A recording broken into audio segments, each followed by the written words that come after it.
Inter fans from all over the world, welcome to the Inter Globe. Here we are talking about Inter-Cremonese 3-1, another great win. I would say the first after the defeat with Lazio, so not another, but the first of, I hope, a long streak. And let's talk a bit about the game and then go to the single players and analyze how they played. The game in itself was, let's be honest, kind of a piece of cake. Cremonese proved to be a better opponent than Spezia because they were more propositive, they were more proactive, and they did try to play a game and to score, and they actually eventually did, but even before the goal they went close to scoring. But Inter went on the pitch with the right attitude. We approached the game in the right way, and that was the key. That was the key to it all.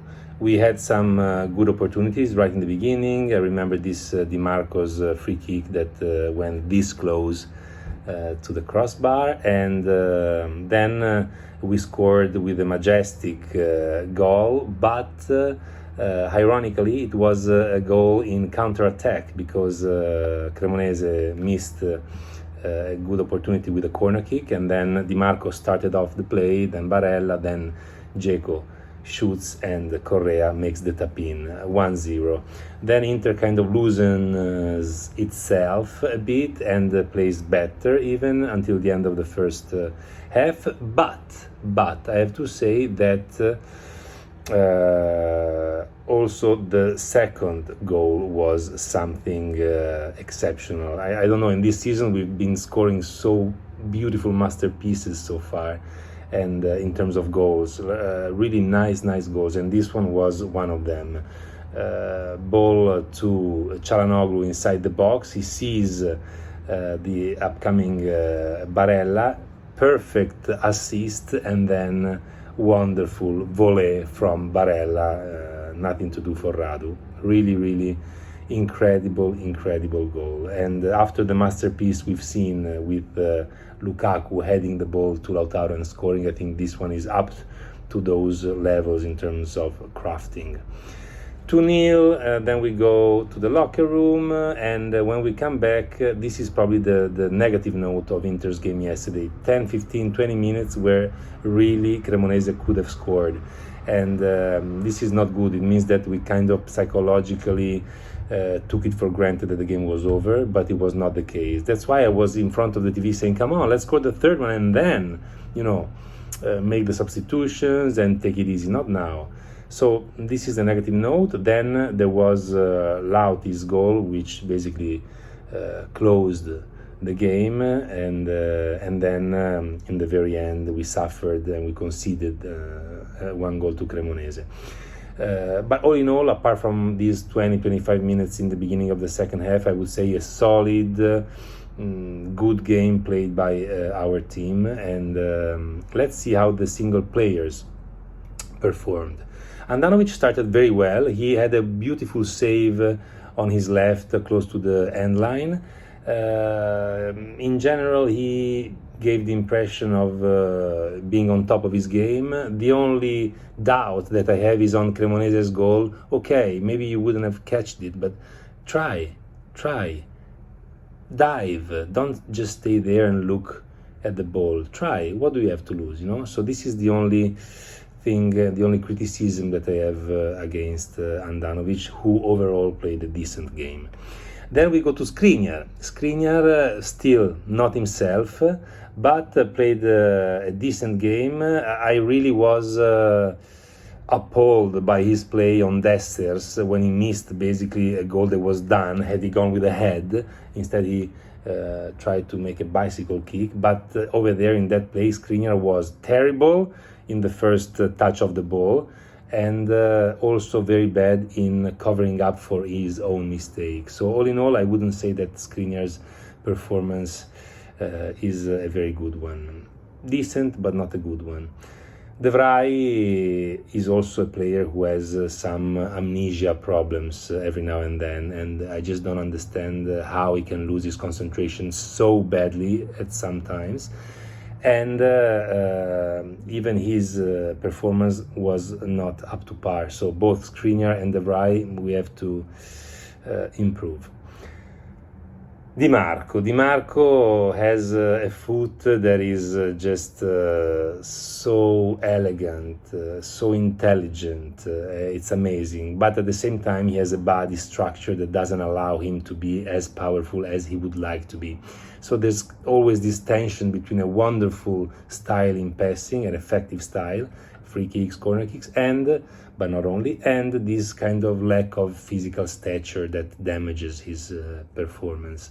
So he has these beautiful balls. I remember one he made for Barella, an assist inside the box that was just like a painting. It was like painted, this trajectory. And then I also remember this poisonous free kick in the very beginning, and I'm reading some notes, of course, because I need to write what players do in order not to forget and to keep you up to speed with everything.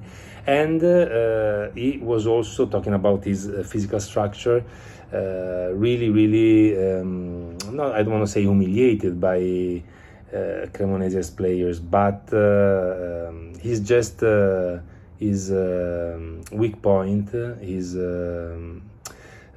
and there's nothing you can do, you know, because you can't become taller if you are like that. So that's really something that kind of bothers me. But all in all, he was the best in our defense lineup, best player really.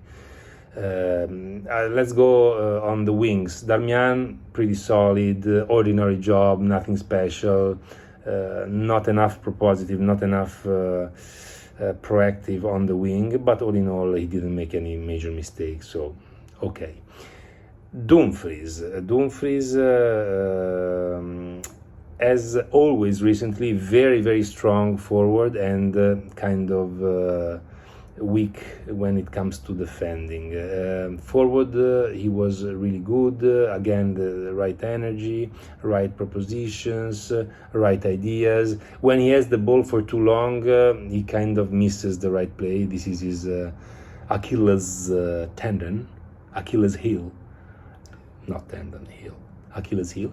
So he has to get, and he can get better at this, but when it comes to construction, he's very good in creating opportunities, spaces, in running into empty spaces. So I liked the way he played, and if you think about him 1 year ago, he improved immensely. Let's come to the man of the match, Nicolò Barella. What the hell has gotten into you? I mean, what a game, Nicolò!